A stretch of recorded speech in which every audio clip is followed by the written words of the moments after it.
Hello, dear friends. Today I may be permitted to have a discussion, that is an introduction about the Indian Evidence Act. The Indian Evidence Act of 1872. This is a central act, Act number 1 of 1872, Indian Telugu Niyamam. This act mainly consists of 3 parts.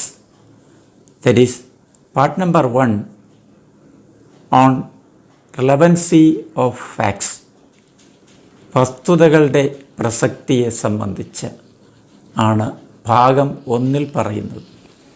That is, of relevancy of facts, which is dealt from section 1 to 55 of the Indian Evidence Act.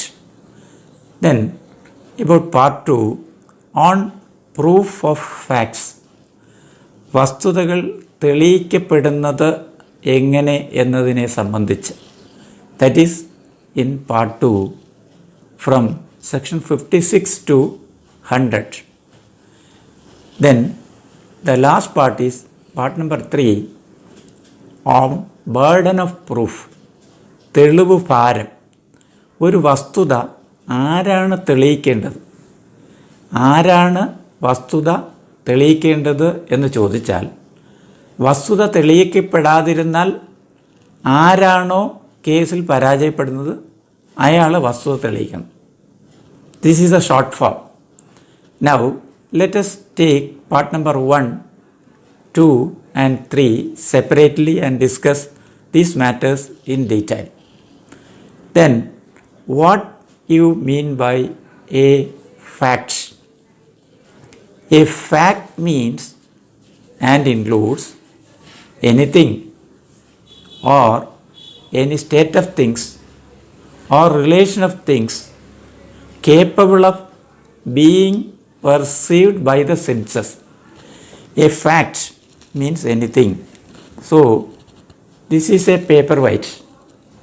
This is a fact. This is a pen. This is a fact.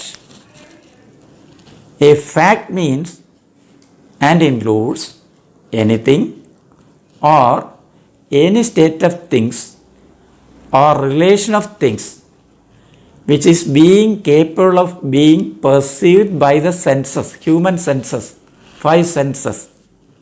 And subsection 2 says any mental condition of which a person is conscious. That is also a fact. A person saw a thing, a person felt a thing, and this is a hot plate, this is cold water, this is a hot water, that he can feel and he can see by senses, I can hear. These are the things which comes under facts. Then what do you mean by a fact in issue? A fact in issue means and includes a person asserts a fact that he has paid an amount of rupees 10 lakhs to the defendant B. B denies that fact, saying that I have not received the money, I have not executed the demand promise note. That is a denial of a fact. When a person asserts a fact and other person denies the fact, that becomes a fact in issue. A fact in issue means a person asserts a fact in one way and the defendant denies or other part denies the matter, and that becomes an issue.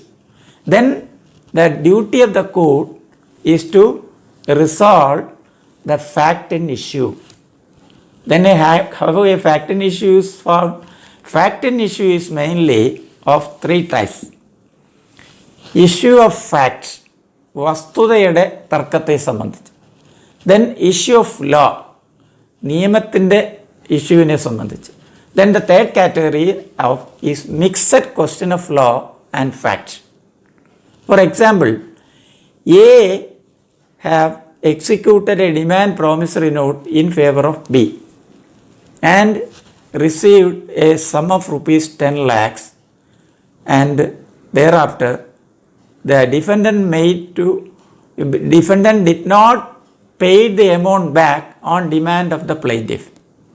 Then the person who has given the money will approach the court with a plaint. What is the document which is available with him is the demand promise note, which for example executed on 1/1/2015. Can you say the time limit? The time limit for approaching the court for getting the right of the plaintiff redress is 3 years as provided under the law of limitation.